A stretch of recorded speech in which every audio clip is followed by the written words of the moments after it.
Kamis 24 November mulai memasuki sasih ke-6 atau ke-6. Sasih ini kerap dikaitkan dengan wabah penyakit, bencana alam hingga hal-hal gaib. Dosen Teologi Hindu Stah Negeri Empu Kuturan, Singaraja, Wayan Titra Gunawan mengatakan, sasih ke-6 tidak lepas dari mitos-mitos gaib. Namun jika dikaji secara ilmiah, kondisi cuaca saat sasih ke-6 memang mengalami fluktuatif akibat sudah memasuki musim hujan. Akibatnya banyak yang kondisi tubuhnya drop sehingga mudah terserang penyakit seperti flu, batuk pilek, demam berdarah. Kepercayaan terhadap hadirnya wabah penyakit saat sasih ke-6 ini pun melekat dalam pikiran orang Bali secara turun-temurun, sehingga sasih ke-6 disebut dengan sasih gerubuk, yang artinya terjadi fenomena sosial berupa wabah penyakit. Gerubuk pada sasih ke-6 ini juga dikaitkan dengan mitos tentang ide Ratu Gede Nusa atau dikenal juga dengan Ratu Gede Mecaling atau Ratu Gede Dalempet.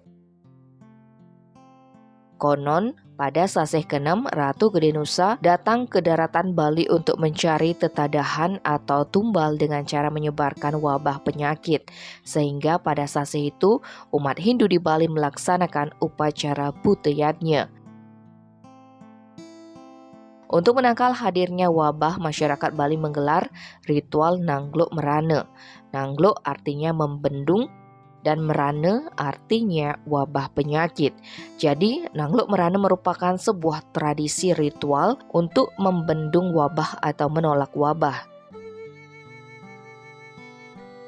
Proses ritual Nangluk Merana mulai dilakukan pada sasih ke-5 dengan membuat sanggah cucuk yang dipasang depan pintu rumah, diisi dengan kober bergambar Ganesha atau yang sering juga dikenal dengan Ganepati.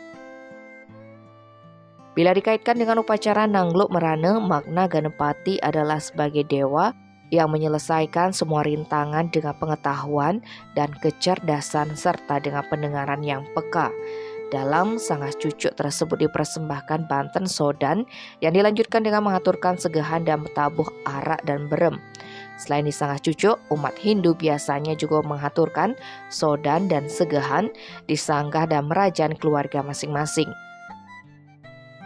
Pecaruan sasih ke-6 dilaksanakan secara rutin setiap tahun, tepatnya setiap Kajeng Kliwon sasih ke-6 yang berdekatan dengan Tilem. Ia menambahkan, masing-masing desa mempunyai tata cara tersendiri dalam pelaksanaan ritual Nangluk Merana.